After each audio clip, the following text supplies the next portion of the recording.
That's the style.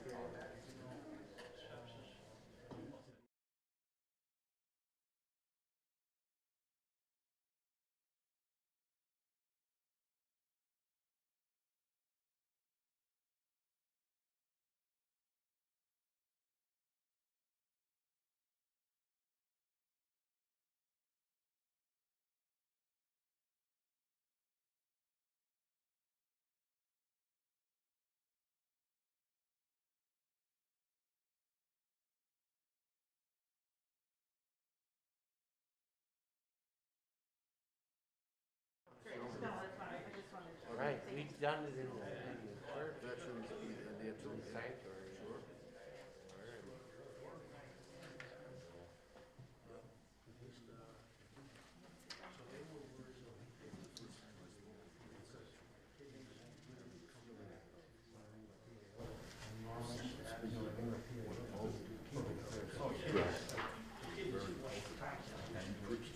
Yes, that is true. Yeah, you know, it's an impressive place.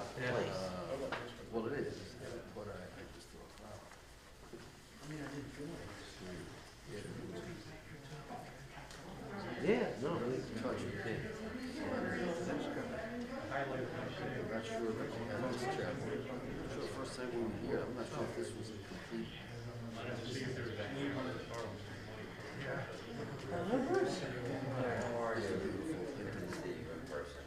They have a very nice auditorium too.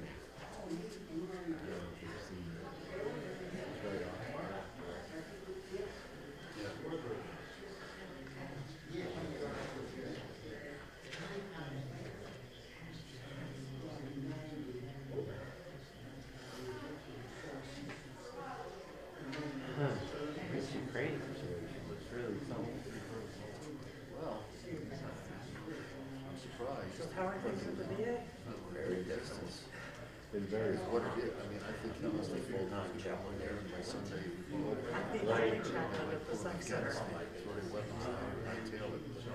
So being a non-Christian, that makes life very interesting. As gallant as they are, I hope they can come to some kind of a standoff. And we're down at the head, green, we're down to the inlet. Did you know that It's crazy. President of Ukraine is Jewish? Yes, I didn't know that. Well, both of the president and Zelensky was. No, the one that is president. Well, that's it. Prime Minister and President there. I think he's above, I only learned that a couple of days ago. I didn't. given the history of the Ukraine, that is an amazing place. Well, there always was. They were huge. That's my father. Monday, Wednesday, Friday. Yeah.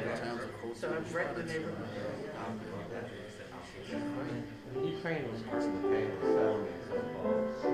And, you know, my father's parents were raised outside the Empire. It's called Proskouros. And it was, they changed the name of their son in 1854 to the name after the Ukrainian nationalists who had the pogrom against Pogrom, that's what my grandparents left. Yeah, same. Pogroms were the big hit of the day. Right, that's what They left. They weren't even married yet. They left on separate ships to Canada because my grandfather had an older brother who was immigrated to Saskatchewan. Yeah, it still is. Oh, that's great. And then they were there. My grandfather ran a general store in Saskatchewan for a number of years. And then he came east and ended up settling in the Bronx.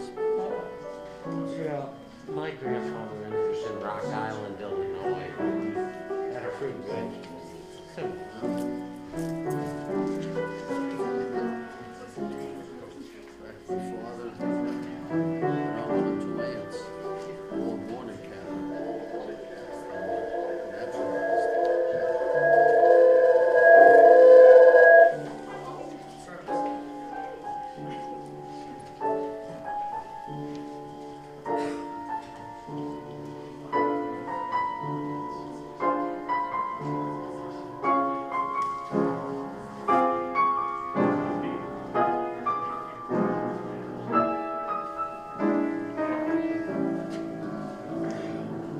Sitting down's easier than standing up.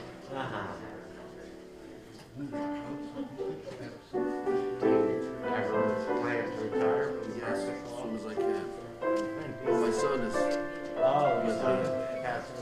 trying to keep going to him, but frankly, I'm over it. So, how, is he in law school? No, he's practicing. With you?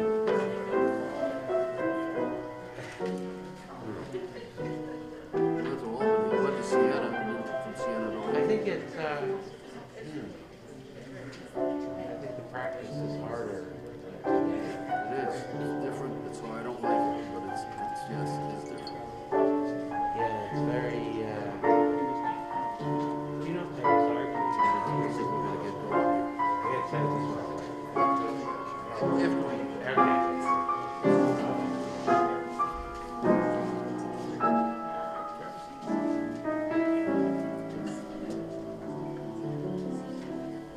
All right.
Well, good afternoon. And welcome to our modified Jewish War Veterans Annual Remembrance Ceremony of the Four Chaplains and presentation of our 2022 Four Chaplains Brotherhood Award. This is now our second year of adapting our ceremony for the global COVID-19 pandemic. And I'm pleased that we're all making strides to return to normalcy. We have a much more intimate crowd joining us here today in person, and with the great cooperation of the First Reformed Church, we're able to live stream and provide a recording of today's ceremony for the wider veterans community and the general public that are interested in the legacy of the Four Chaplains. Our speakers today speaking to you will be unmasked, but all of us in our audience will continue to wear their masks as a measure of safety and extra precaution during these challenging times. My name is Rich Goldenberg, and I'm the commander of the Jewish War Veterans Capital District Council, representing posts 105 in Albany, led by Fred Altman to my right and rear, post 106 in Schenectady, led by Gene Altman, Saratoga Springs, post 36, led by David Kaiserman, and Amsterdam, post 401, led by Howard Asen. Joining us here in person at the First Reformed Church are many of our speakers and guests, and we're glad to be streaming this event and providing a video for the community at a later time. For viewers who may be new to our program, the Jewish War Veterans of the United States of America has held a commemorative event since 1965 to remember the Four Chaplains and honor those in our own community who live up to their ideals. Please join me and rise for the Pledge of Allegiance, our national anthem, which will be played without singing along by Max Caplan, and our invocation from Gold Star Mother and Chaplain for the Patriot Guard Riders, Reverend Charlene Robbins. Please join me in the Pledge of Allegiance. I pledge allegiance to the flag of the United States of America and to the republic for which it stands, one nation, under God, indivisible, with liberty and justice for all.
Charlene Robbins.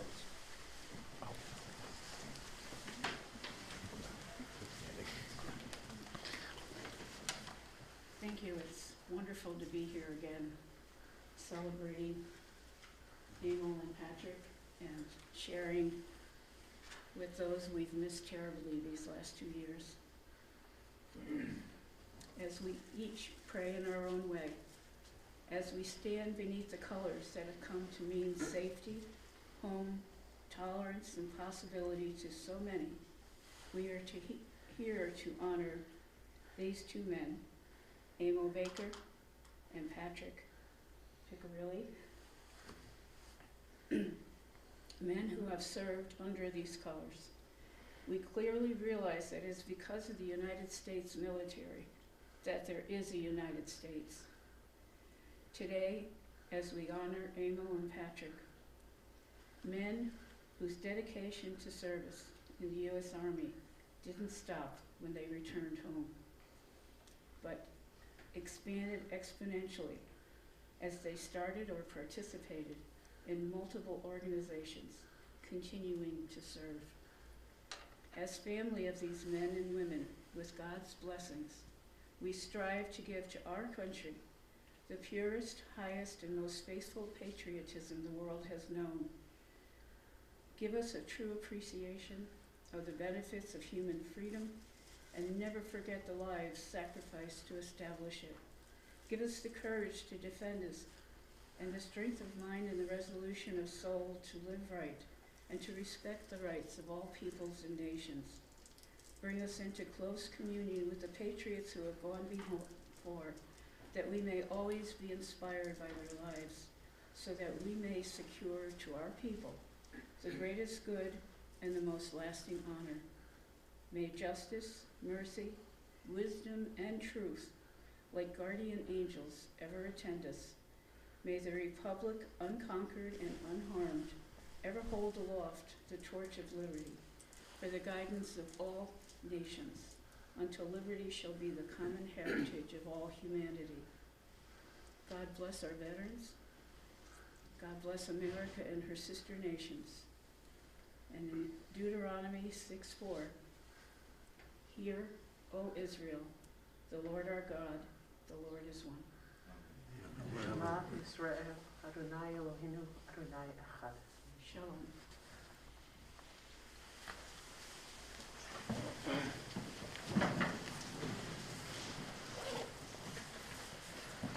Might seem hard to believe, but this year marks our 57th remembrance and presentation of the four chaplains Brotherhood Award. The legacy of the four chaplains and their ties to our local community is a lesson in tradition that makes today's event one of the single most important programs for our Jewish War Veterans Post. We are honored again to partner with the First Reformed Church here in Schenectady, remaining socially distant, but still here in the presence of Clark Poling and the congregation he served.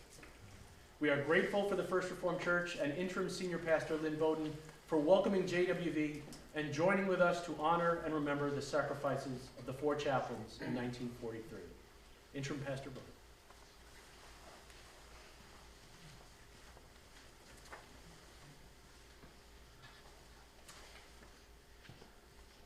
I welcome you to the First Reformed Church of Schenectady and to this service of commemoration and recognition.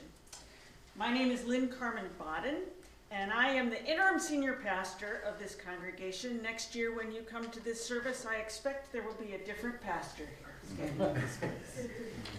It is a gift to be holding this service in person this year. Last year, I think there were 5 of us in the room for the service as we recorded it. And we are also glad to welcome those of you who are coming online. These have been challenging times, and I am wanting to especially note with gratitude the presence of Dave Pizzolo, who is making this possible to be seen online and to be seen later. Dave's a great volunteer here in the church, and Max Caplan, who is on our staff and whom we share with Congregation Gates of Heaven.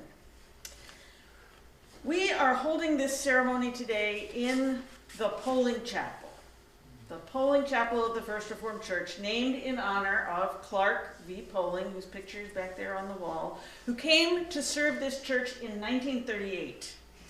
His arrival came at a challenging time in the life of this congregation when a lot was in flux and people were wondering about the future of the congregation, not unlike the way people are feeling now.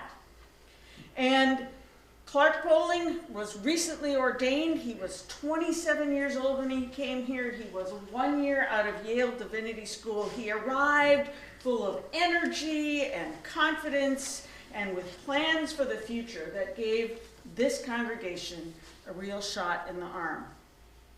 His preaching, his pastoral care, his programmatic offerings brought life to the people and to the church's ministry.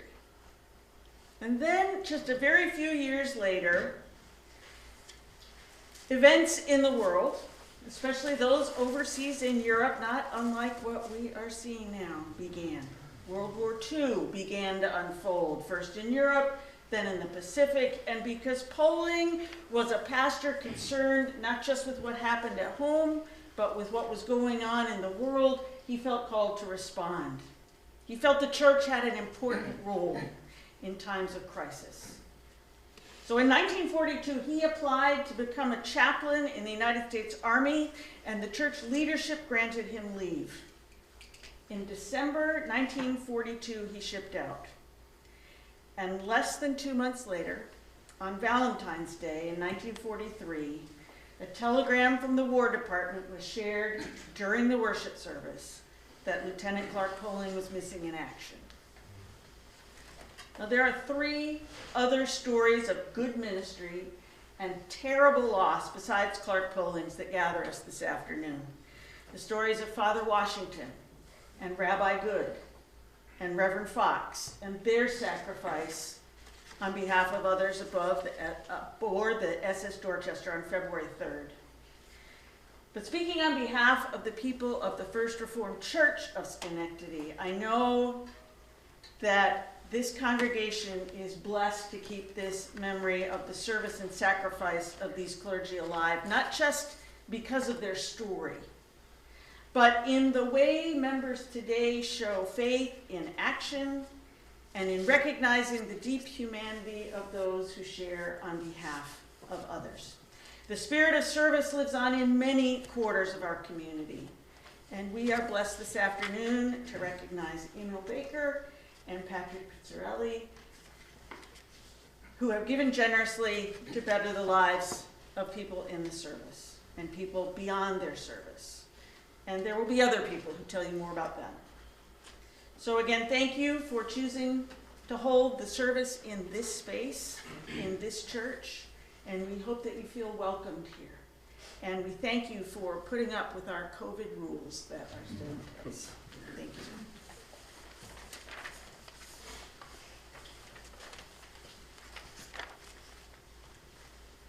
So why do we gather for this, year in and year out? So many years. How does an event from nearly 80 years ago touch us so strongly today? I would share with you the theme that keeps coming back to me personally. How the immense uncertainty can unsettle one's faith. On that bitter cold night of February 3rd, 1943, the troop ship Dorchester was on the last night of its journey to Greenland. On board were 904 soldiers, merchant marines, and civilians. They included 4 newly minted Army chaplains, Reverend George Fox, Methodist minister from Lewiston, Pennsylvania, Rabbi Alexander Good from Brooklyn, New York, Dutch Reformed Reverend Clark Poling from right here in Schenectady, and Father John Washington, a Roman Catholic priest from Newark, New Jersey. In early 1943, the uncertainty of the war against Germany and Japan had tremendous impact on Americans. Now today, we look back at World War II as history, an event where we all know the triumphant outcome of the Allies and the defeat of fascism. But take just a moment with me now.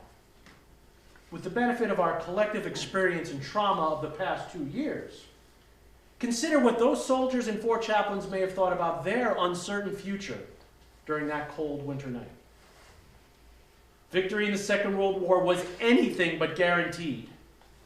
In fact, in February 1943, it was far from clear that victory was even possible.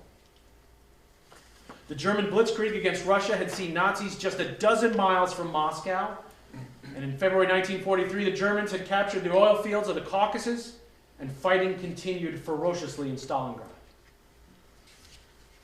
U-boats were the terror of the Atlantic, and those on the Dorchester knew it. In October 1942, 56 ships and over 258,000 tons were sunk in that gap between Greenland and Iceland. The instructions to the soldiers were to sleep with life vests were serious, but in the hot and cramped quarters below decks, too often ignored. The troops thought at first that they were bound for Europe, perhaps England or North Africa, a chance to take the war to Germany. Only at sea did they learn that their destination was the garrison in Greenland, at the time, a vitally important lifeline in that battle of the Atlantic. The Allied effort in Europe had started in North Africa just a few months before, in November 1942. And I would tell you that the arrival of American troops was anything but confidence building. The advance had ground to a halt in the winter, and the first engagement of green American troops against the Africa Corps highlighted that inexperience of the American Army. It would play out at Kasserine Pass in mid-February. And while American Marines and soldiers were fighting on Guadalcanal in the summer and fall of 1942, the Japanese were still defending that island. They had fought with the determination to retake it back in December. Their evacuation would only occur on February 7th, 1943. This uncertainty about the war, about the future, reached into every American home. Victory was not a certainty for Americans reading the news each day. And in those cold Atlantic waters, just hours from the safe harbor of Greenland, disaster struck as a torpedo ripped into the Dorchester's starboard side. The explosion tore a hole near the engine room from below the waterline up to the top deck. The torpedo knocked out the Dorchester's electrical system, leaving the ship dark. Then uncertainty led to panic, with many soldiers still trapped below decks. Amidst this scene of confusion, the 4 chaplains appeared and calmly guided men to their lifeboat stations. They distributed life jackets to men who had left theirs below deck. And when those ran out, each chaplain, without hesitation, removed his and gave it to the young men desperately searching for help and guidance as the ship sank. The damage was severe. Boiler power was lost. There was inadequate steam to even sound the whistle alarm to abandon ship. The Dorchester sank by the bow in about 20 minutes. With arms linked as a symbol of their common bond, the 4 chaplains remained on deck, each praying in his own way, but to the same God, as the Dorchester slid down into the icy black waters. Of the 904 personnel aboard, 605 were lost. The shock of that loss was tremendous, the heartbreak unbearable. But in this tragedy, Americans saw the heroism and stoicism of the 4 chaplains as a beacon in a time of uncertainty, a steadfast devotion to serve others, and if necessary, to sacrifice themselves. Their actions helped unify and bind Americans in those uncertain times, highlighting the very best of what we should aspire to be, to achieve in helping and serving others. In today's uncertain times, may the 4 chaplains continue to give us these lessons.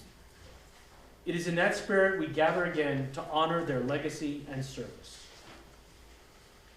We are especially thankful now to acknowledge all of our clergy joining us today for this remembrance. And I personally am especially pleased to welcome Army National Guard Chaplain Lieutenant Colonel Douglas Brock, the State Chaplain of the New York National Guard, for his personal reflections of the 4 chaplains on our military chaplains.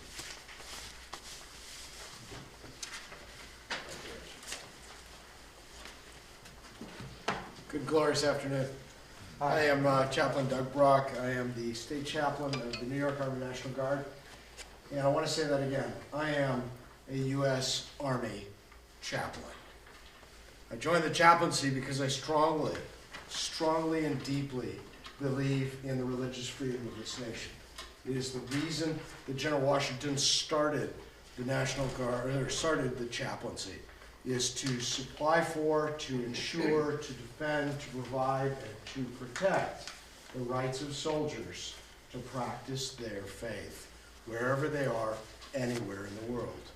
And that is a deeply held value of mine. And for me, the 4 chaplains represent that.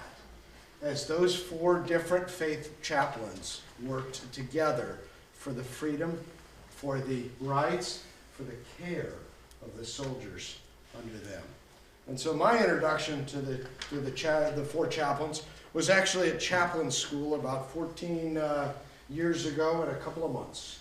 When I showed up for chaplain school training at the U.S. Army Chaplain School in Fort Jackson, South Carolina, where there are 4 classrooms named after these 4 men. And I was told to gather in the Clark polling classroom. Clark polling. polling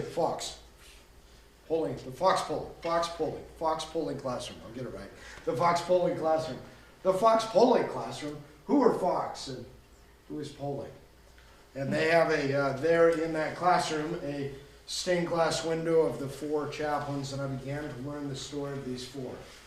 And I'll tell you quite frankly, when you say a Jew, a Jewish rabbi, a Roman Catholic priest, and 2 Protestants walk onto a ship, I mean, come on, doesn't that sound like the start of a joke?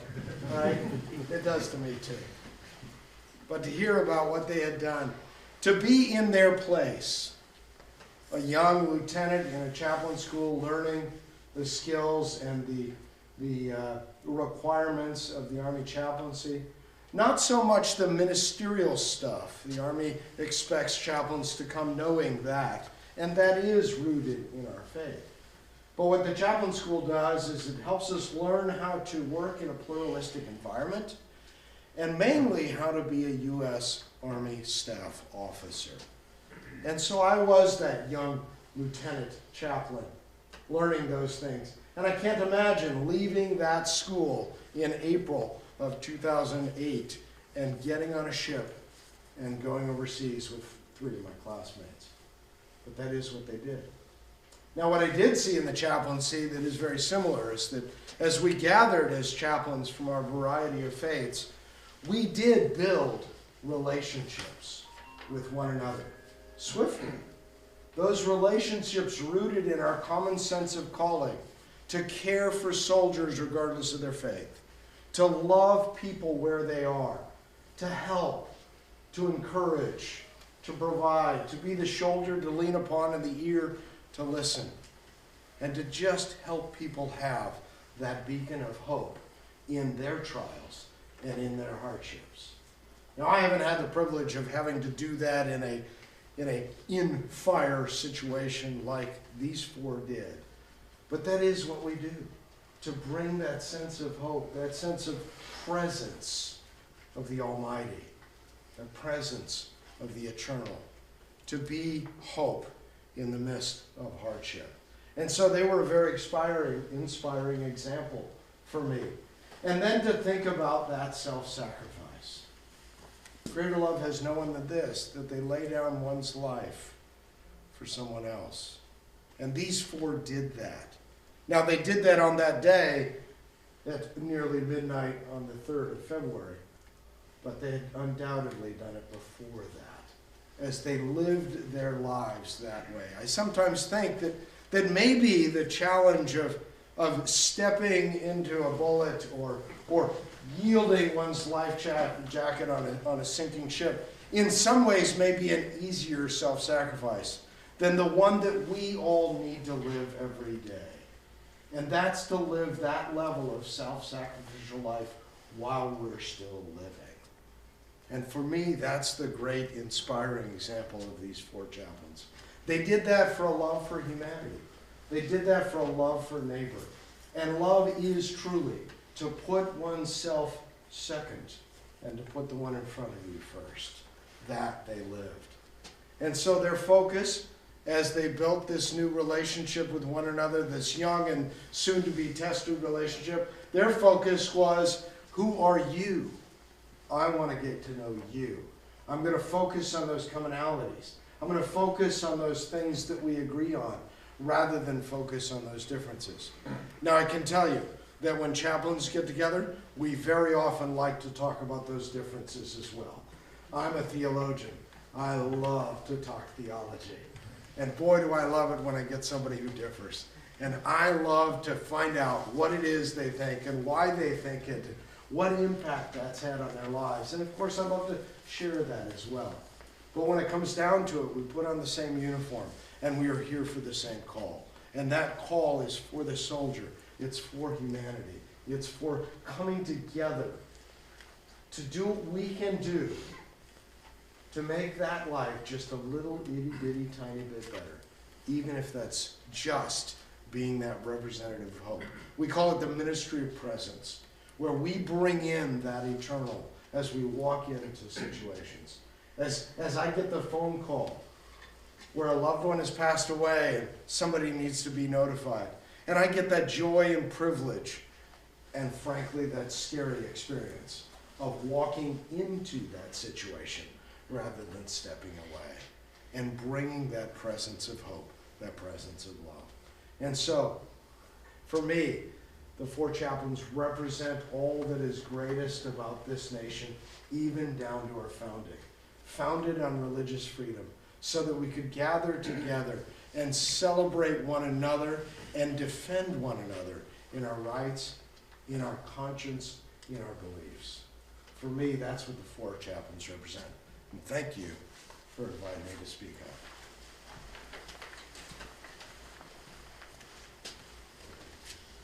Thank you, Chaplain Brock. In the Jewish war veterans, we have a mantra of tikkun olam, which is to repair the world. And in our programs, our events, our donations, and our personal efforts as veterans, we are constantly seeking to make the world a better place.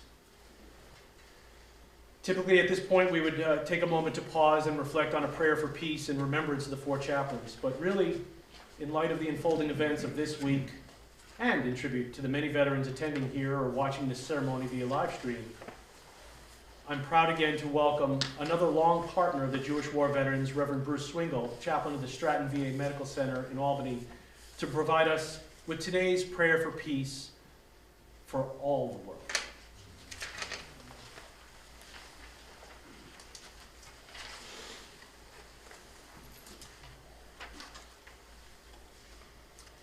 We have heard a little bit about the history of the four chaplains, and yet we arrive here this afternoon keenly aware of the current events within our world and within our own communities.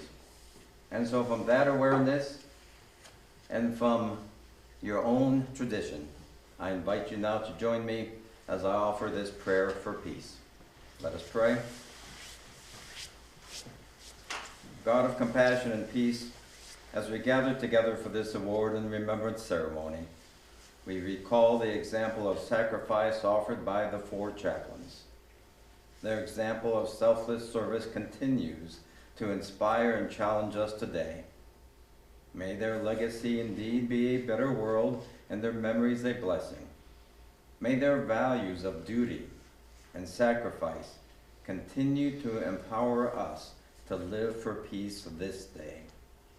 As people of faith and hope, we build on our common heritage and our desire for peace. Today, we join our hearts and voices with others and ask that you will break down the walls of hatred, bitterness, and separation. O God of peace, help our leaders of nations to make decisions that promote justice, respect, and peace on earth. We strive for tenacity in our personal and collective journeys towards peace, in our lives and our families, in our communities and in our world. May we remember your call to do justice, to love kindness, and to walk humbly with our God. As we continue in this day and in the days ahead, may we model unity without uniformity, goodwill, and cooperation in all our relationships, in all our words, and in all our deeds. Finally, Lord, we ask that you will gather us together this day under the shelter of your peace. This we pray. Amen. Amen.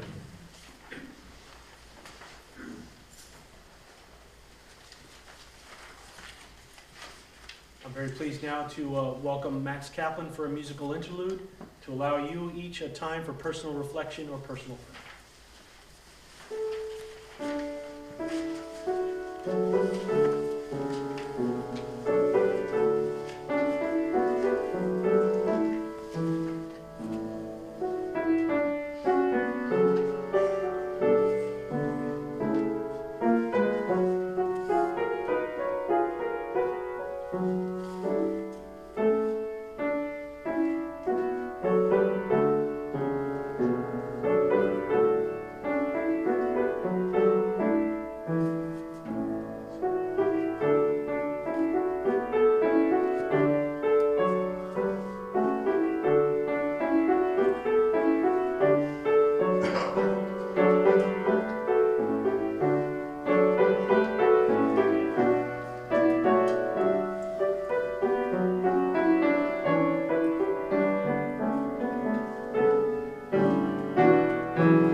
It's amazing that the legacy of the four chaplains and their impact on society lasted long after the war.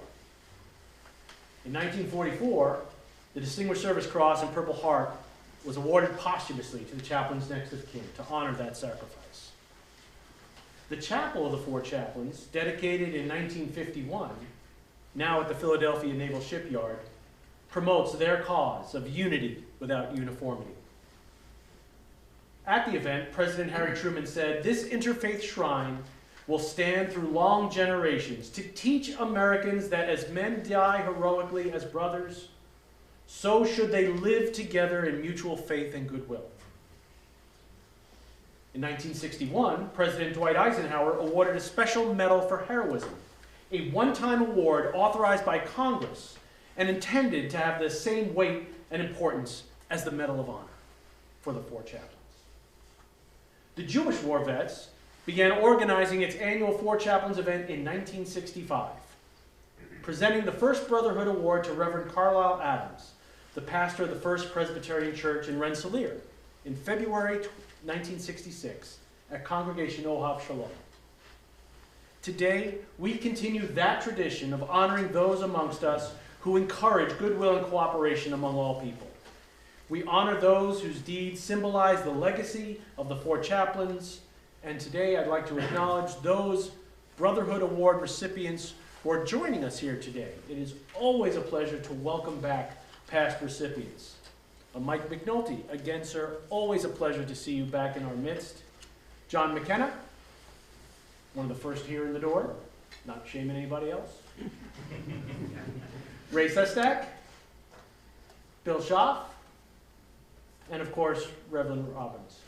Thank you all for your past deeds, for your continued service across all facets of our community, and again, I salute each of you for your past achievements as recipients of the Four Chaplains Brotherhood Award.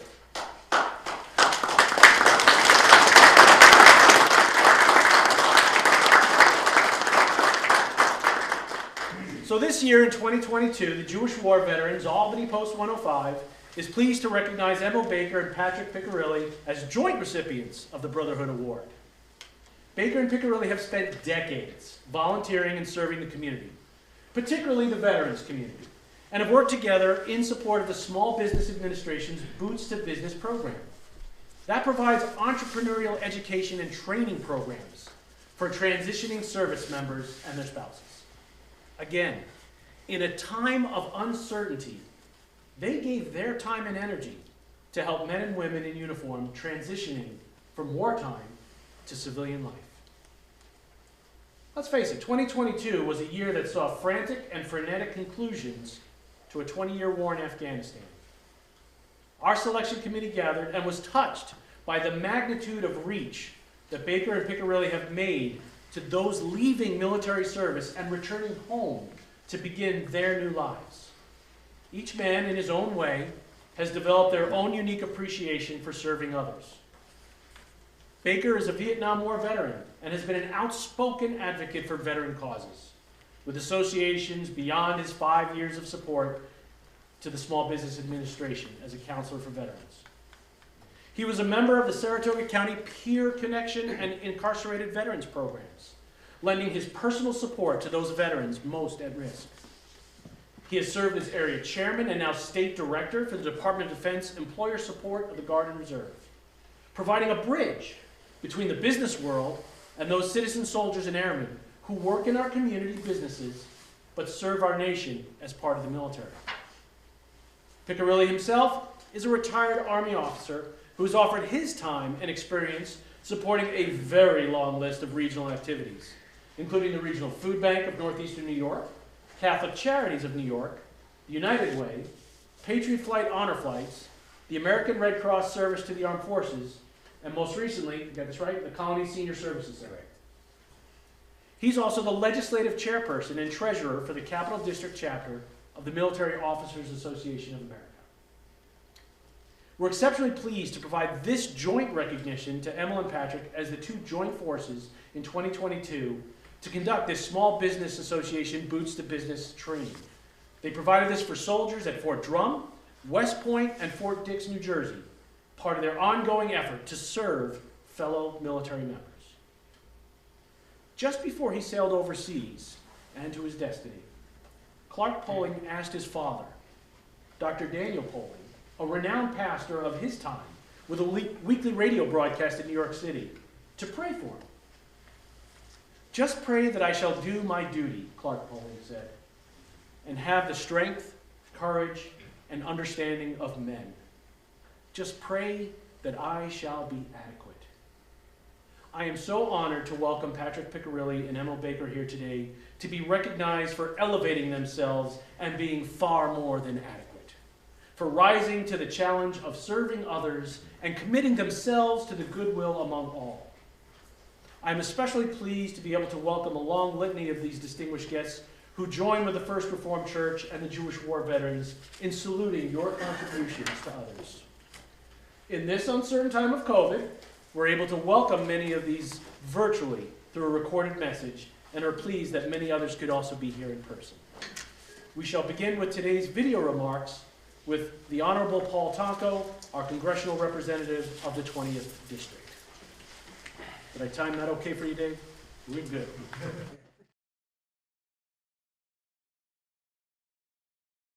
Hi, I'm Paul Tonko, representative of New York's 20th Congressional District, and I am indeed honored to be joining with everyone today to recognize Emil Baker and Patrick Piccirilli as this year's recipients of the Four Chaplains Brotherhood Award. Their decades of work and dedicated service for our capital region and our local veterans have helped countless service members and their families make the difficult transition back to civilian life.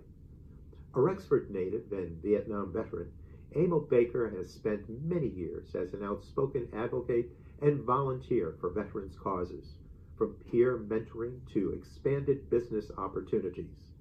Patrick Piccirilli, a retired Army officer from Latham, has provided strong support to numerous local charities, from veterans organizations like Patriot Flight, Honor Flights, to other worthy causes like the Regional Food Bank and the United Way.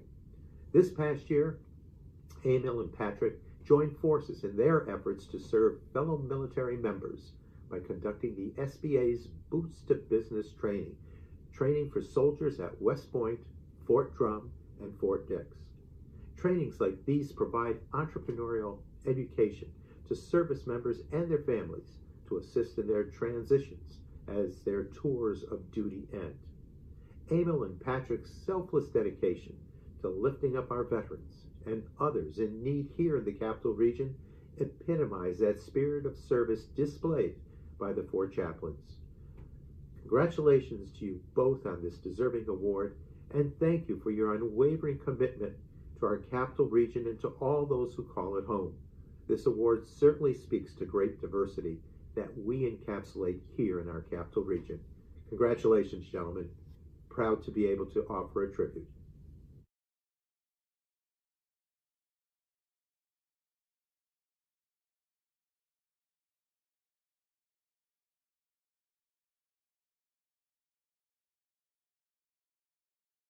Good afternoon, Senator Daphne Jordan, and it's a privilege partnering with the First Reformed Church of Schenectady and the Jewish War Veterans of Albany Post 105 in observance of today's 57th Annual Four Chaplains Memorial Service and Brotherhood Award Program. I regret being unable to attend this special event in person, and I appreciate the opportunity to provide a video message. On February 3, 1943, the USS Dorchester, carrying 902 servicemen and civilian workers, was suddenly attacked by a German submarine. After the ship was attacked, the four chaplains, Reverend George Fox, Rabbi Alexander Good, Reverend Clark Poling, and Father John Washington, handed out life jackets to crew members. When there were no more life jackets, the four chaplains selflessly gave up their own so that others could live. And today, we honor the enduring legacy and selfless sacrifice and brotherhood of the immortal four chaplains. I'm also proud to recognize Army veterans Emil Baker and Patrick Piccirilli, who are receiving the Brotherhood Award. Both of these American patriots have spent decades volunteering and serving the veterans community. Emil Baker and Patrick Piccirilli have supported the Small Business Association's Boots to Business program that provides entrepreneurial education and training programs for transitioning service members and their spouses. They partnered together to conduct the SBA Boots to Business training for soldiers at Fort Drum, New York, West Point, and Fort Dix, New Jersey, in service to fellow military members. I've been especially proud to partner with Emil Baker in his important role as New York Director of Military Outreach for the Department of Defense Employer Support of the Guard and Reserve. Thank you to Emil Baker and Patrick Piccirilli for your continued, dedicated, faithful service to our nation, the men and women of our armed forces and their families, and congratulations on receiving the Brotherhood Award. May God bless you both.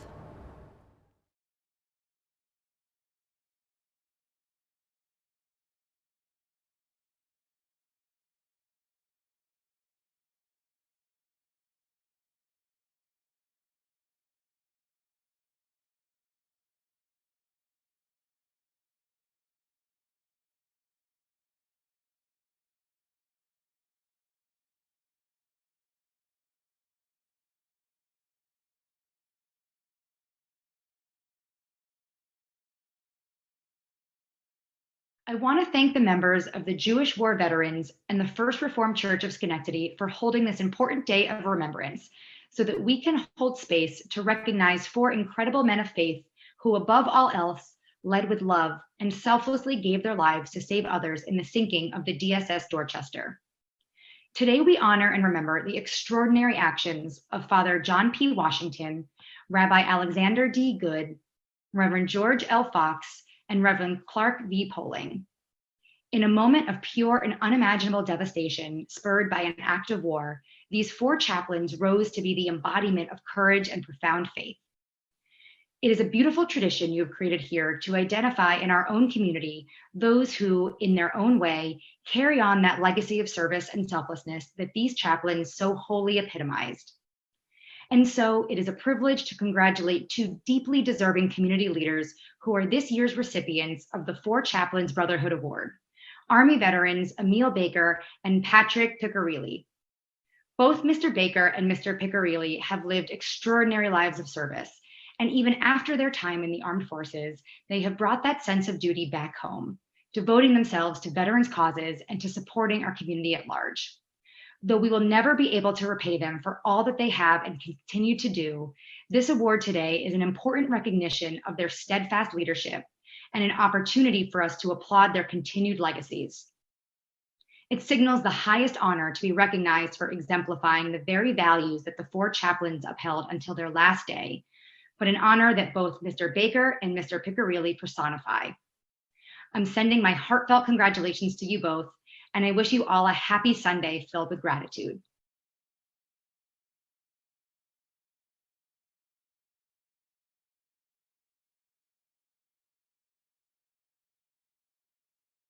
In the room just to make it work.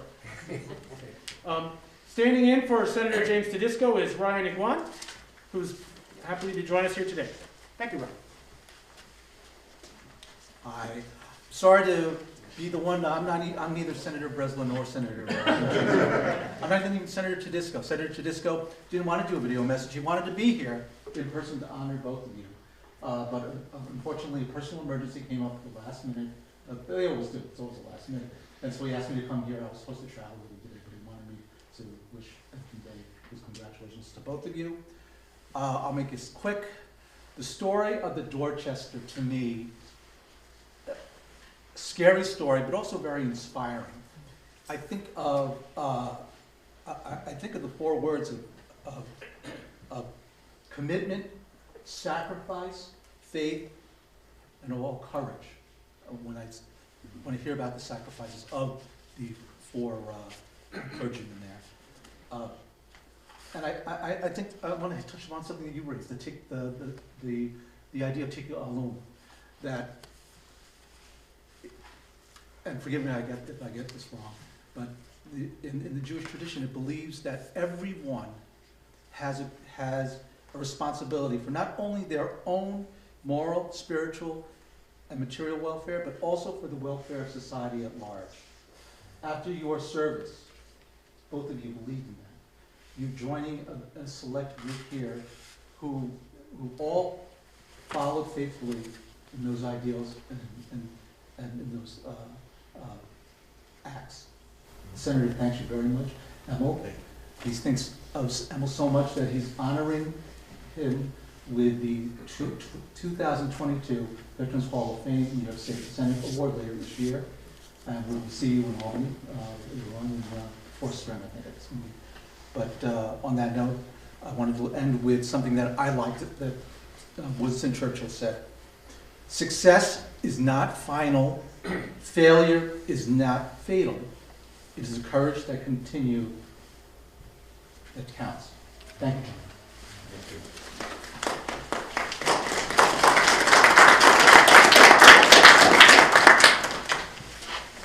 In years past, we would have a litany of our elected officials joining us here on the dais. And so this adjustment, I think, going forward, as we all experience the brave new world of post-COVID, the video messaging is sort of nice. And I was pleased that I could actually speak with Dan McCoy, Albany County Executive, just yesterday, who could not physically attend us today. He is off attending to his military obligations as a member of the New York Army National Guard, so could not join us here physically, but had offered his own video recorded message.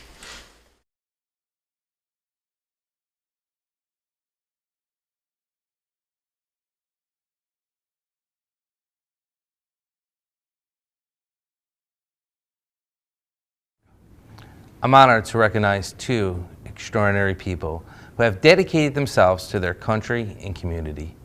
This recognition is extremely important as we remember the four chaplains who gave up their lives in the effort to save others. After more than 75 years since the ship sank, the four chaplains have continued to symbolize courage, devotion, and compassion. Those same qualities are ones we see in both Army veterans we're recognizing today, Emil Baker and Patrick Piccirilli.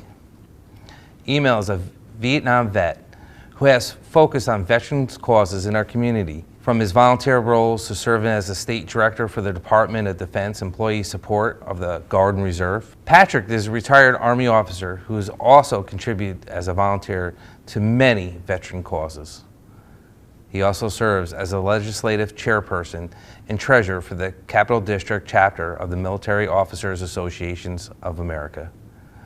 Just in the past year, Emil and Patrick have worked together to help lead training for soldiers through the Small Business Association's Boot to Business program. Their efforts are appreciated and will continue to be appreciated. As a veteran myself, I know how important it is to receive all the support you can get after serving your country. It's thanks to men like Emil and Patrick that other veterans can find that support. Congratulations to Emil and Patrick on this award, and your commitment to your country and community is valued, and I thank you. Dan wanted to, and if I could ask Post Commander Fred Altman to help on the far side. That is for Emil, and this is for Patrick. So the proclamation honors Patrick Piccirilli and Emil Baker as the 2022 Four Chaplains Brotherhood Award recipient. The Four Chaplains Brotherhood Award promotes unity without uniformity, encouraging cooperation and goodwill for all. The residents of Albany County honor Patrick and Emil in witness thereof, signed on this day, the 27th of February, 2022, Dan McCoy, Albany County Executive.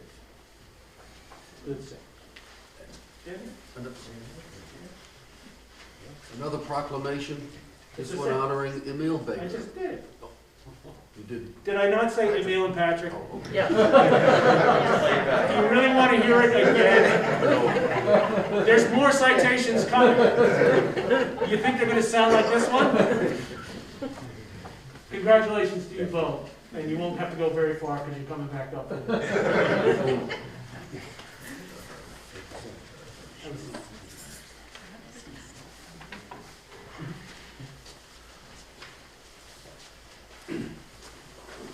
I also had a chance recently to speak with Mayor Kathy Sheehan from the City of Albany, a longtime supporter of obviously Albany Post 105, when we used to hold these events over at the Stratton VA Medical Center, and she wanted to send her regards as well, so we have a video message from Mayor Sheehan, who's the daughter of a military veteran.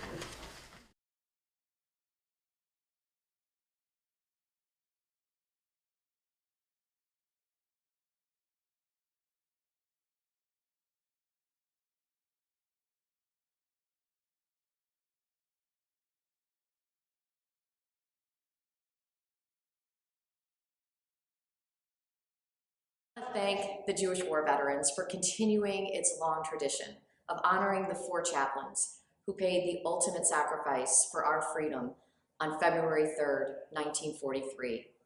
I also want to congratulate this year's honorees. Emil Baker and Patrick Piccirilli serve numerous organizations throughout the capital region, helping to build a stronger community.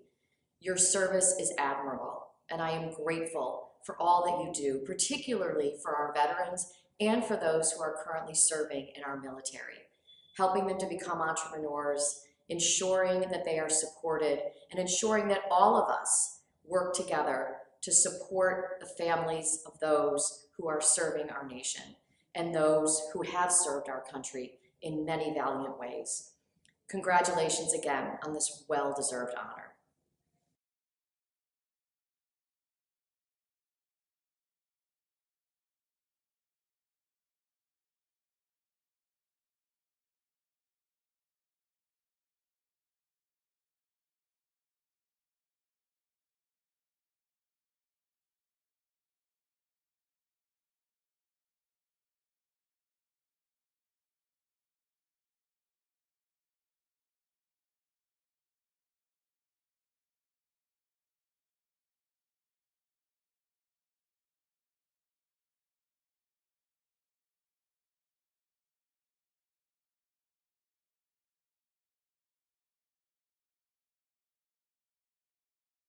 So he sent this to my house like 2 weeks ago, just to be sure.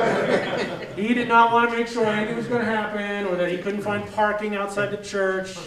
So if I could ask again for Patrick and for Emil to come forward, and Fred Altman from Albany Post 105. And again, this is a New York State Assembly citation. The greatness of the state of New York must be viewed as a reflection of its citizens who give exemplary service to their community, whether through participation in voluntary programs, through unique personal achievement, or simply through demonstrating good citizenry. It is resolved that the duly elected members of the New York State Assembly, and on behalf of the entire Assembly, congratulate and commend Patrick Piccirilli and Emil Baker on the reception of their 4 Chaplains Brotherhood Award by the Jewish War Veterans of the United States, and witness thereof, their hands and signatures on this 27th day of February 2022, signed John T. McDonald, member of the Assembly, 108th District. Well, congratulations again to both of you guys. Thank you. You're going to need more wall space.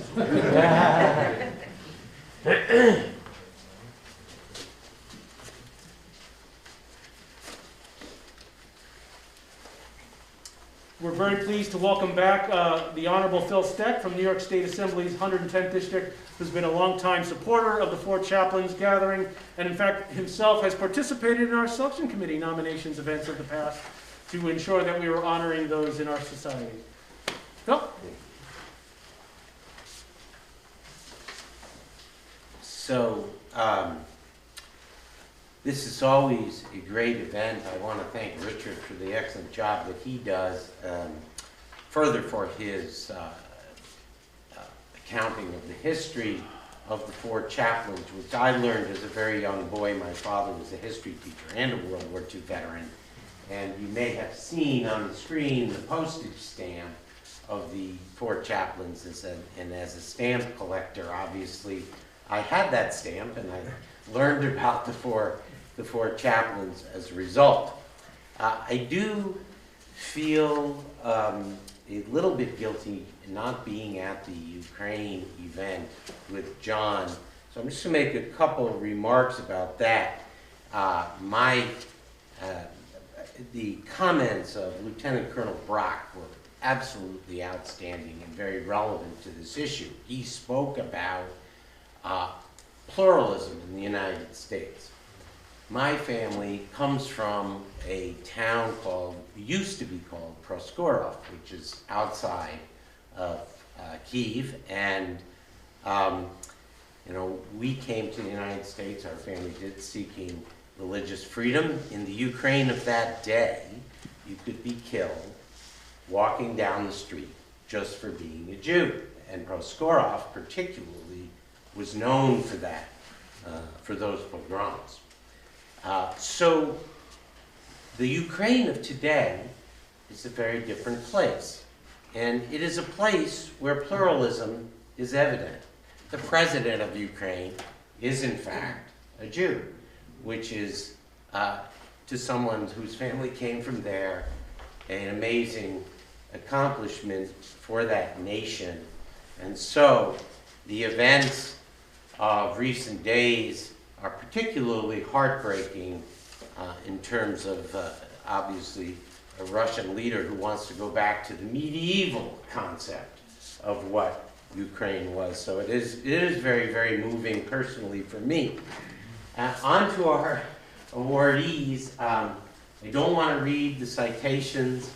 Everyone has done an excellent job, and Richard recounted all the things they're being honored for, so I'm just going to hand these over and thank them for all the great things that they've done, which are recounted in the citations. And first one is for Emil, and then also for Patrick.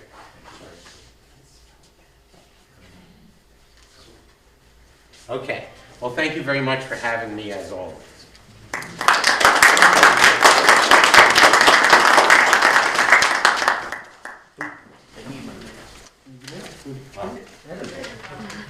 I'm an obsessive mask loser. And we're also especially pleased with, I forget to take mine off, right? None of you have done that. We're especially also pleased to welcome the Honorable Mary Beth Walsh to the New York State Assembly 112th District.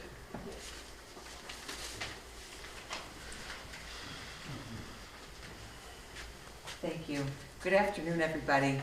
I was one of those people that slid in a little bit late, and I meant no disrespect by it at all. I was in a very, very long line at a wake up in Boston Spa for a very, very good man who passed away way too soon. I'm so happy to be able to join with you today, all of you, to mark this beautiful occasion. My dad was a World War II vet. Emil and I have talked about this before, who didn't talk much about his service in the Navy.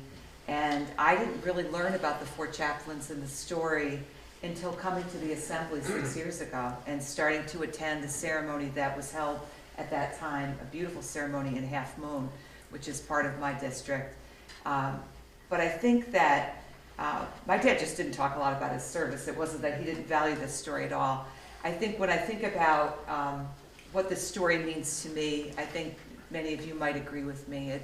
It really speaks to that idea, that concept about our country of, you know, out of many, one. You know, we're joining together, though we have different sets of beliefs and have walked maybe a different path. We come together, and there are certain guiding principles that, no matter where you come from, you can express, and it's the best of us. And I think that the reason why this story is remembered 79 years later is because it really is such a beautiful example of what we all aspire to be. We all, in some way, put ourselves in the shoes of one of the four chaplains and say to ourselves, I do anyway, if I were presented with that challenge, what would I do?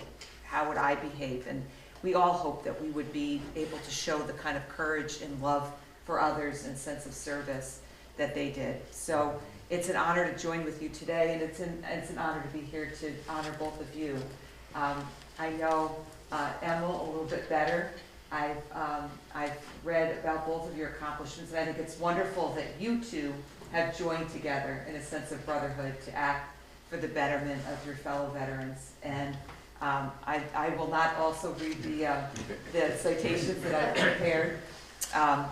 I think it's lovely that that you're getting a whole big stack of them and a lot of video, you know. No, it's very important that we mark these occasions, and I just thank you for everything that you have done. Many people, like my dad, left the service and didn't speak of it again, and had a very, you know, kind of ordinary life, and probably gave to others, but not in the way that you have. To remember your fellow veterans and to just try to ease their transition back into work and back into their lives at the States. So anyway, thank you so much. It's nice to see everybody, and I'll mask up and present them both to you. And thank you very much. I know I don't appear in the program. Thank you for allowing me to step up. So Emil, congratulations to you. It's great to see you, my friend. Thank you. And Mr. Piccirilli, it's so nice to see you. Congratulations. Yeah, thank you.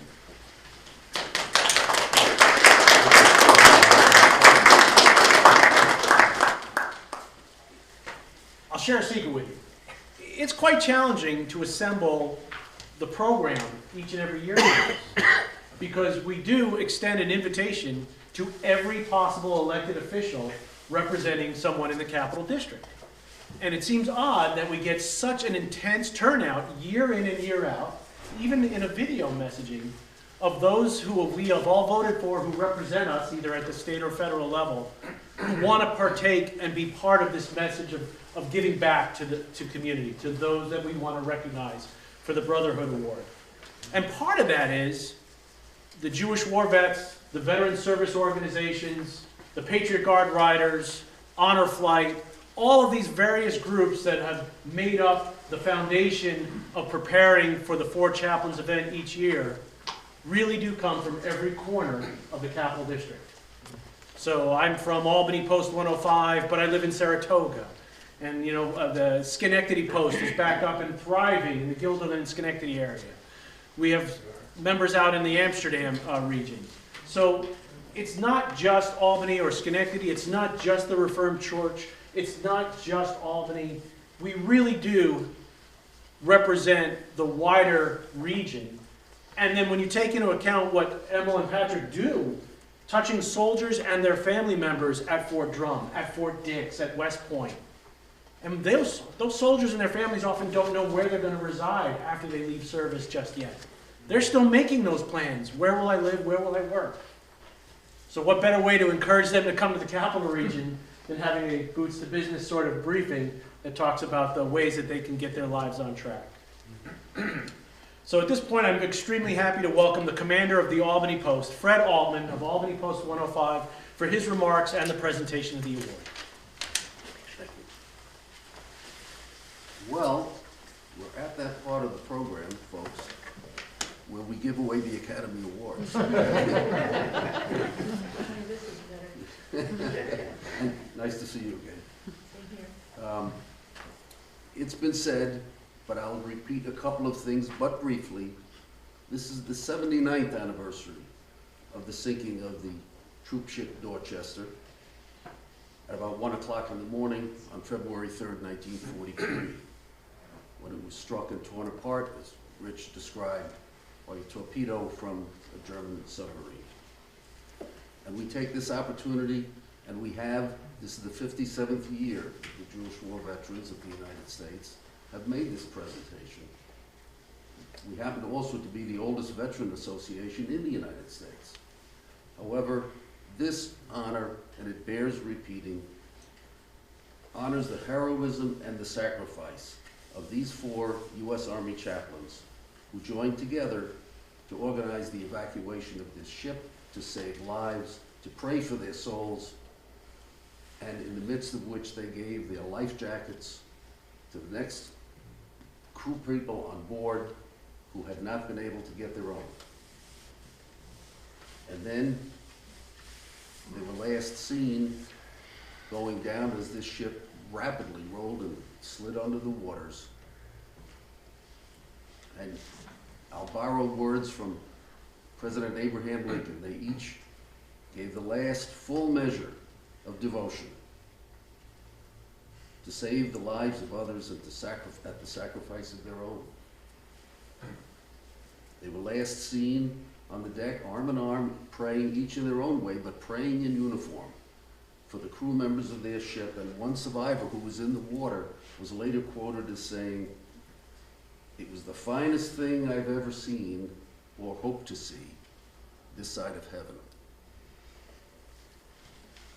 Since that fateful day, we've given this award, as I said, and each year what I like to do is try to freshen up the comments that I might give.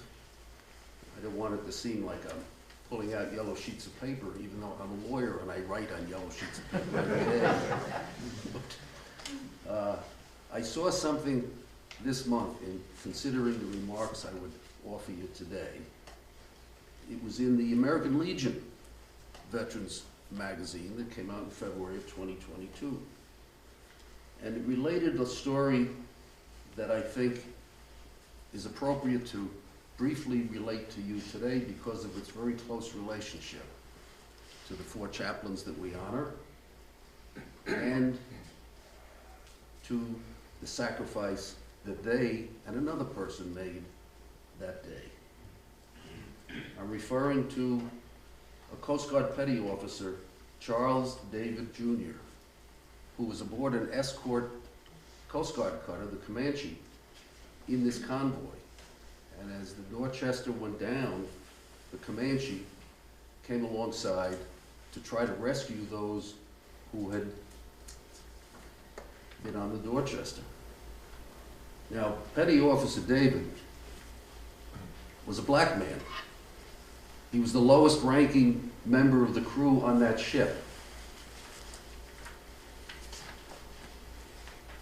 As many of his shipmates, it has been reported, there's a book written about this, as many of his shipmates figuratively froze for fear that they might literally freeze in the frigid waters of the North Atlantic, this petty officer repeatedly dove overboard and single-handedly saved 97 of the 227 survivors of the Dorchester.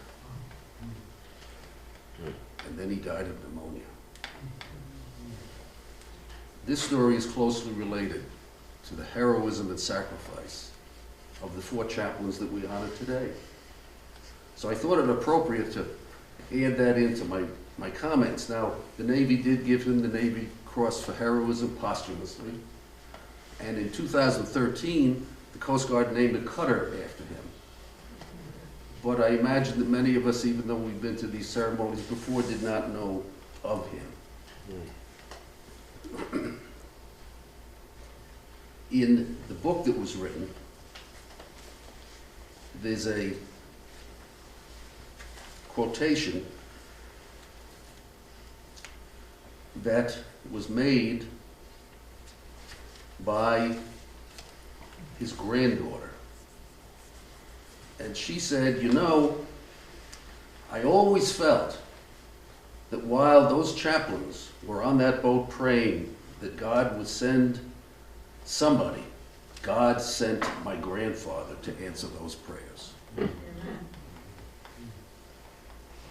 The book went on to describe in its prologue, you have 4 men of different faiths all praying in their own way to God to ask for help for these men.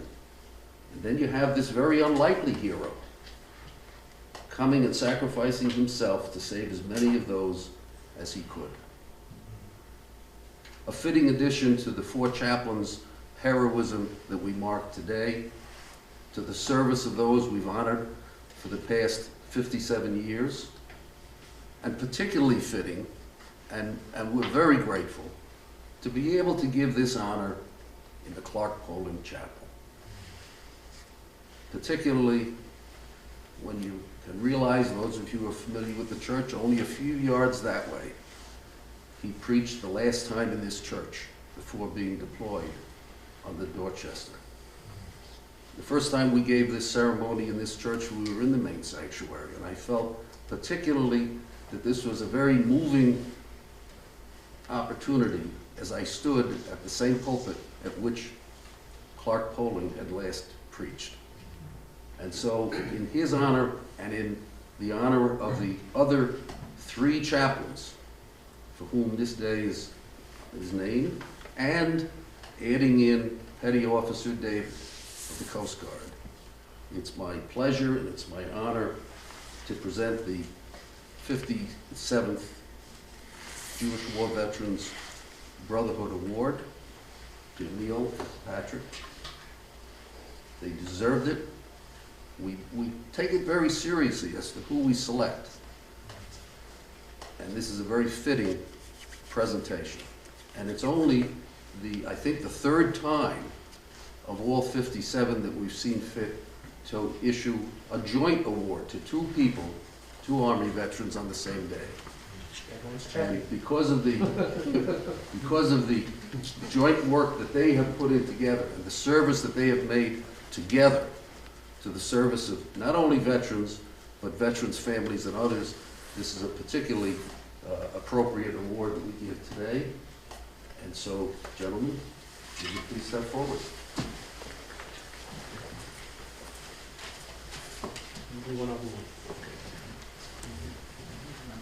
Emily, you come to my side this time? We're going to swap it up? All right. Now, we're each going to do one. We're not going to double up like that. Oh, you want me to go? Okay. Patrick, this is the Four Chaplains Brotherhood Award of the Jewish War Veterans of the State of New York for the year 2022. And it is my honor to award this Brotherhood Award to you on this day for the service that you have rendered, for the service that you continue to render.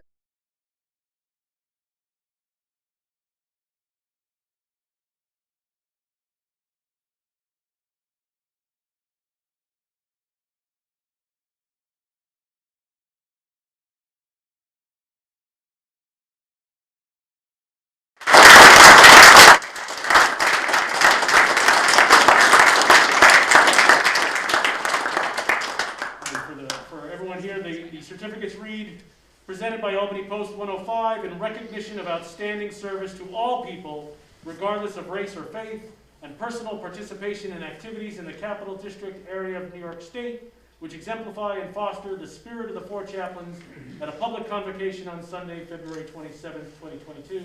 Signed, Fred Altman, Commander, Post 105. Congratulations.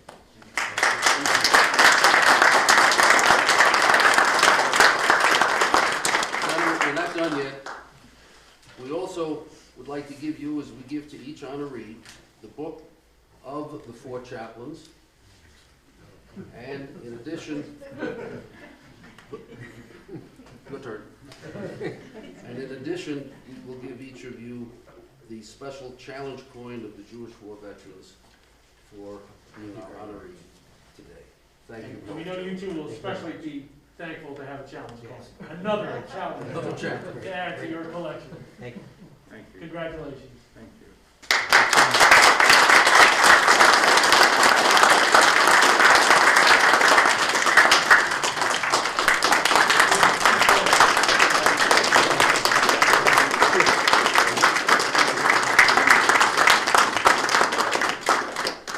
We now invite Pat to this dais.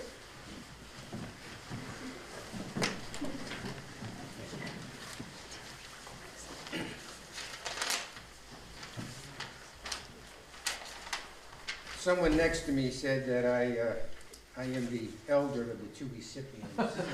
So here I am, first time. Thank you for the reminder. But good afternoon, I'm Pat Piccirilli, and I would like to thank the Jewish War Veterans of the USA, the First Reformed Church community, the military service organization reps that I see around, and distinguished guests, friends, and family for taking the time out on this Sunday, a busy Sunday in most cases, to be here. Okay? This is an incredible moment for me. I am not only extremely honored, but also humbled by being nominated as one of the recipients for the Four Chaplains Brotherhood Award. I pray that with God's help, I will continue to serve others while practicing the principles of brotherhood and selflessness. However, I'd like to take a few moments and mention what I would call the forgotten volunteers. You know, who are your forgotten volunteers? What do we mean by that? So I'll just cover two examples. One, since 9/11/2001, our country has been involved, as we know, in many conflicts and campaigns in the Middle East. We have only recently disengaged from Afghanistan. How about those who volunteered and survived but need help? Are we going to forget them? Do we know who they are? And, for example, those who have come home with PTSD, traumatic brain injury, those who have suffered from burn pit toxic issues, and those who are suicidal. So I ask during the quiet time, either today, during the week, to say your prayer for them. They can use our help. Second, on a more personal issue, level, how many of us who volunteer would not have been able to volunteer if it were not for the loving support of our spouse, friend, and family? Are we going to forget them?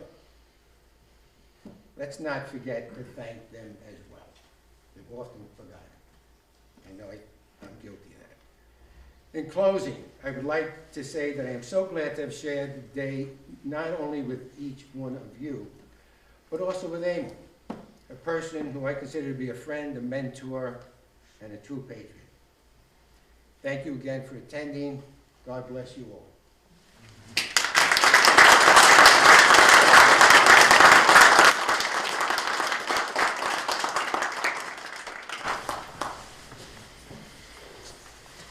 I first want to say thank you very much for this great honor. It means so much, the Jewish war veterans. I'm understanding the different wars and the different sacrifices. I've been following World War I, World War II, and there's nothing more heroic than sacrificing yourself for your fellow military people. Something that I just think you can't ever acknowledge enough, those people that made that big sacrifice. And in this room, we have Charlene, we have Mike, and you both lost loved ones, your son and your brother in combat. And it's something that is such a great thing to have their memory relived, and that's what you folks do here. You bring it back and enter into the realm of education for the next generation and for people to understand just how important this was and what they were about. We all have friends, we all have family members. My mom was a nurse in the nurse cadet in World War II. My dad was in the Army, and I enlisted at 19 and got yelled at when I came home from dinner and told them I did it. But it was the best thing of my life. It taught me more, it helped me more. And one of the things that happened, unfortunately, is Vietnam vets weren't received, and I tended to lock away my service from discussion, from any education, even co-workers that I was in the service. So as life progressed and I started to look at it, I said, things are different now, and there's so many veterans coming out of different conflicts, different eras of issues, and those folks aren't getting, they're getting a little more help than we did, but not enough. And I said to myself, they need to be educated, they need to be, build their confidence, to have somebody talk to them. And just as, for instance, for yesterday, I was at headquarters in Latham, and I'm briefing soldiers that are deploying out of the United States, and I think you know what that means right now. And all I could think of is when I deployed, and I'm saying to myself, these kids, they need to be helped, they need to be talked to, they need to understand how to come back and be welcome back and to get that help. And when you have them talk to a former veteran or combat veteran, they listen, and they acknowledge it, and they believe someone is telling them factual information. So it's great for me, it's great for Pat to be able to help and involve people in bettering their lives. And when you come out, it's not like a divorce, it's not like anything else, but you're leaving behind 24/7 memories and work that you had in the military, and you're coming out as a civilian and you're lost and discouraged. And you know, again, war can be exciting. I was 20 years old, and I was excited by the activity. I was excited when I accomplished things. And when it ended, I said, now what? What's next? And that's what many of these kids are coming out, kids in their 40s even, getting out of the service, and it's called the TAPS program. And we go in and they want to open a business, they want to talk about it, and we give them advice. You know, we don't tell them what to do, we listen, we suggest, and they can more confidently move into the next planning stage. Even if they're not going to stay locally, they move on. With the Garden Reserve, I go and do briefings. I did 1,000 people in one day downstate, and they came up and said thank you. And the military doesn't ask for help, and unless we extend ourselves, they're never going to get that help. So I just want to say it's made me live again in the military world, made me to feel like I belong. So I'm so grateful that I've been able to do what I've done.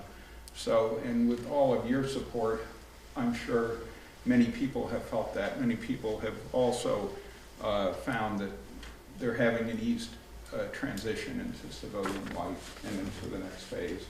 So again, with Pat, and we do different things, we do some same things, and it makes me feel good when it's over. We had a 7-hour drive the other day.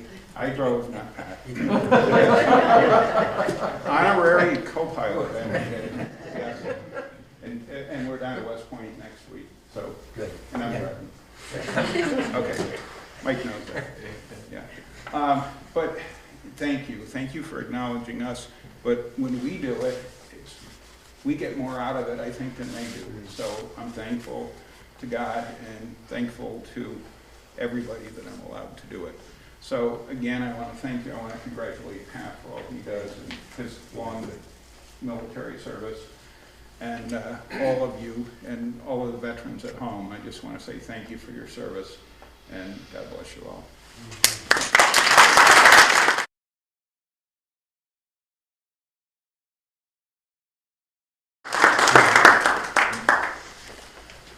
I'm very happy to provide one last parting gift, since we're especially honored that both of our recipients this year are veterans, that we have flags that were flown right here in the Capital Region as part of the Please Remember Me Foundation. So these are flags that were proudly displayed from May to Labor Day on Route 9 in Latham or Loudonville, representing all of the veterans of the community who have served in harm's way over the years. And to each of you, we present one flag that was flown on behalf of fellow veterans. You know, I remind everyone that the 4 Chaplains and the Brotherhood Award is provided to those who serve in all capacities across our community. And what really touched the selection committee for 2022 was that the 2 of you have done so much work for those transitioning from the military world to the civilian world. And at a time where almost at any given point last summer, you could turn on a television and see that exit from Afghanistan and wonder to all of ourselves, what's going to happen to all of our soldiers? And those of us who have served in the past and those of us who are veterans or come from veteran families know all too well that the American people often will move on to the next big thing in a matter of weeks or months. And the 2 of you have made it a commitment that those men and women who have worn the uniform in harm's way will be cared for as they make their transition back home. And that really touched the hearts of those of us on the selection committee, that the impact you're going to have on those men and women going forward will last far much longer than the American people's interest in the yellow ribbons around trees or the thank you for your service pins. It is meaningful efforts to provide that type of support. And then as we bring this to a conclusion, I am very pleased to welcome Rabbi Gulak from the New York State Department of Corrections for her benediction. Please rise.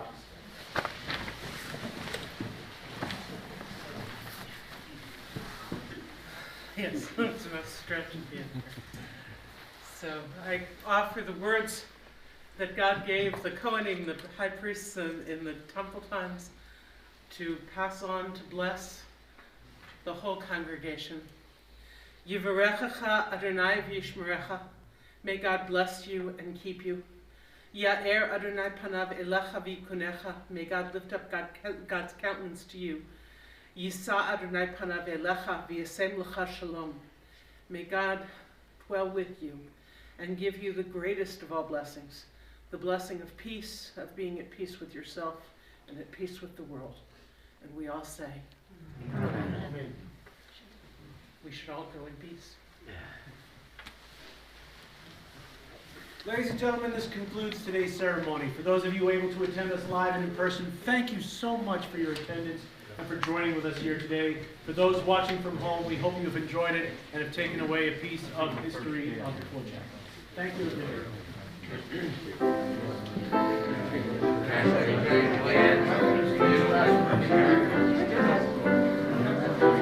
Just want to congratulate you again on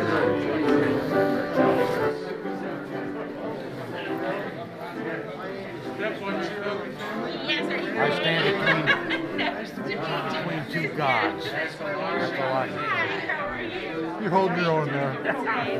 Far from it. Actually, I got lucky. My cut went into a crease, into a wrinkle.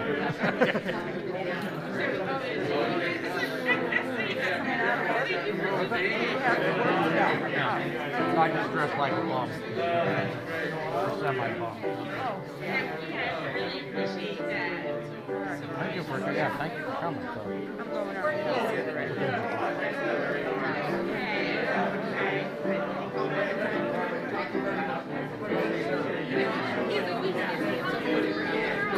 No, it's your job to wish Mr. Athens and Al's here.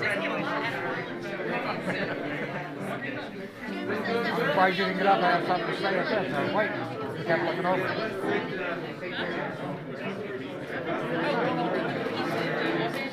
Yeah, like I said, I'm impressed with you.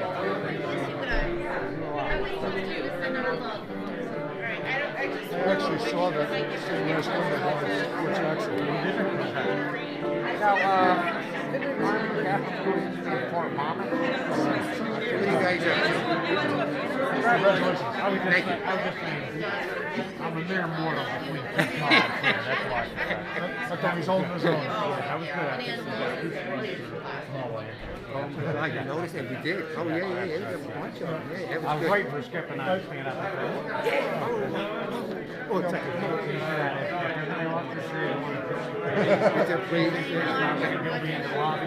we got the forms.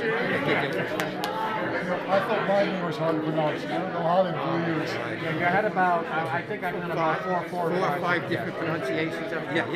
You're good. I wasn't dreaming that. Thank you guys. God bless you. Oh, no problem. Congratulations. What a great honor. Pretty cool. Like you say, You two are impressive. That's all I can say. I told him he's holding his own. He is. Yes, he is. Yes. He's so good. Thank you guys for coming. We had to get together for lunch, but this Friday I'm leaving for Florida. All right. Okay. Yes, I know. Where do you go? Dunedin, just above Chaplain. Okay. My oldest brother retired about 3 years ago. Oh, okay. We haven't been down to Chaplain.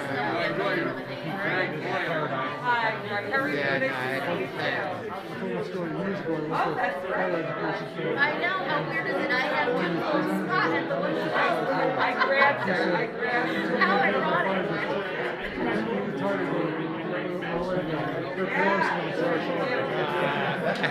Good, there you go. Work together whenever you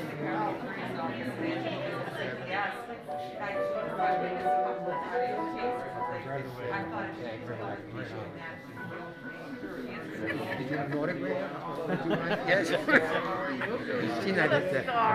They're only at $5. Right. $5 now. If you wait, it could be up. A bit. We got enough back accolades. Talking about painting the wall in plastic.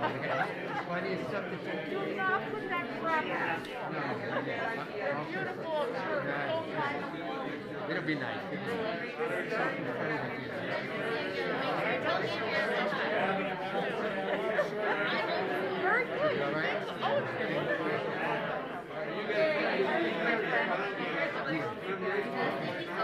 service and everything you've done even beyond that. On behalf of the VA House Crew, I just want to say thank you for all that you do to serve our veterans.